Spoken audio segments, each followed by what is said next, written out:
जे आं जेब्ला माने बिटिआर सरकार दाजेननायनि उनावहाय हेन्डलुम एन्ड टेक्सटाइल डिपार्टमेन्ट लानाय लोगो लोगो आङो सारा समस्तियाव भिजिट खालामदोंमोन। भिजिट खालामनानै नुबाय आगुनि सरकारनि दिनाव बे बुस्थुआनो जेबो गैलामोन, गोमालांजोब्बायमोन। जोङो दिनैनि दिनावहाय 20टा हेन्डलुम क्लास्टारनो बिसोरनो वार्किं केपिटेल हिसाबै जोङो 6.5 लाख थाखानि दिनै चेक राननो थांगासिनो। थारमाने नैबे इबारनि फाइनान्सियेल इयाराव जोङो 20टानो होगोन, नेक्स्ट फाइनान्सियेल इयाराव 11टानो होगोन आरो नेक्स्टआव जोङो बिदिनो मावलांबाय थागोन आरो।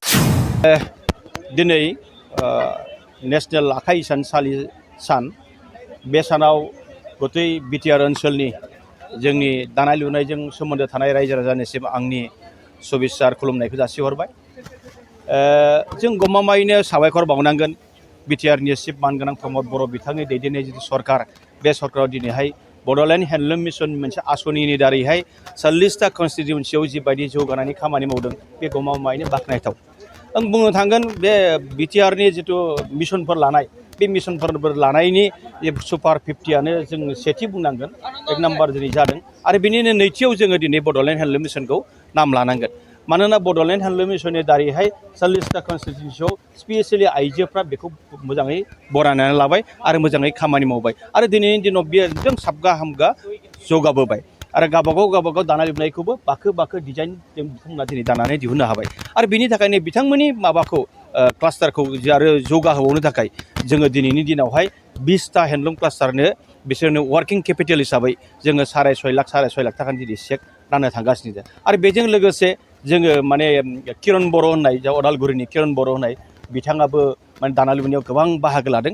बिथांनोबो जोङो 5 लाख दिनैनि दिनावहाय माने एवार्ड होनाय जागोन आरोखि। 40टा क्लास्टार जों बेयाव लिंहरदों। क्लास्टारा जोंहा 40टा दङ, 20टाल' लिंहरनाय जादों। 40टा दङ, 20टाल' लिंहरनाय जादों। थारमाने नैबे इबारनि फाइनान्सियेल इयाराव जोङो 20टानो होगोन, नेक्स्ट फाइनान्सियेल इयाराव 11टानो होगोन आरो नेक्स्टआव जोङो बिदिनो मावलांबाय थागोन आरोखि। दिनैनि दिनावहायथ' आं भिजिट खालामनानै नायबाय आरो जोंहा बेयाव एगजिबिसन हिसाबै जों मोनसे स्टल होदों, बेयावबो जों नुबाय बिभिन्न क्लास्टारफ्रा गावसिनि प्रडाक्टफोरखौ बेयाव डिसप्ले खालामदों, जोबोद मोजां जादों। बेनो फोरमान जे दिनैनि दिनावहाय जे बड'लेण्ड हेन्डलुम मिशननि जिथु आसनि, बे आसनिनि दारैहाय रायजो राजानि जि दानायनि माबाया दावगोलांबाय आरोखि। बेथ' नाय नों मोनसे खोथा नाय जे आं जेब्ला माने बिटिआर सरकार दाजेननायनि उनावहाय हेन्डलुम एन्ड टेक्सटाइल डिपार्टमेन्ट लानाय लोगो लोगो आङो सारा समस्तियाव भिजिट खालामदोंमोन। भिजिट खालामनानै नुबाय आगुनि सरकारनि दिनाव बे बुस्थुआनो जेबो गैलामोन, गोमालांजोब्बायमोन।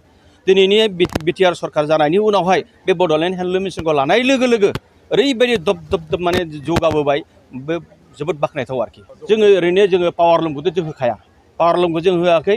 खिन्थु दिनैनि दिनावहाय थाब दानो आरो थाब डिजाइनखौ लाबोनो थाखाय जोङो जेकार्ड लाबोदों।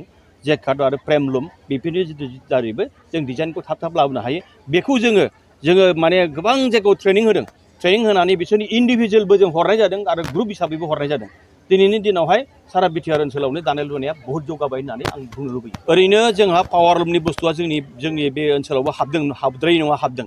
आं बेखायनो बुंदों जे दिनैनि आइजोफोरखौ आं बुंगोन, उइभार्सफोरखौ बुंगोन जे नोंथांमोना मार्केटआव एभेलेबल जाब्लानो जोङो बै बायजोआरिनि बुस्थु फैनायफोरखौ जों बन्द' खालामनो हागोन। जोंहा अलरेडि स्टेन्डिं मोनसे अर्डार दंखायो जे बाहेरानि पावार लुमनि बुस्थुफोर लाबोनायखौ जुदि जोंनियाव लाबोयोब्ला बेखौ हमनांगौ, सिज खालामनांगौ होननानै जोंहा स्टेन्डिं मोनसे अर्डार दंखायो जे जोङो दिनैनि दिनावहाय बे हेन्डलुम क्लास्टारनि माने दाग्राफोरानो एभेलेबल जिखौ दिहुनगोन, बिनिफ्रायनो जों बन्द' खालामनो हागोन।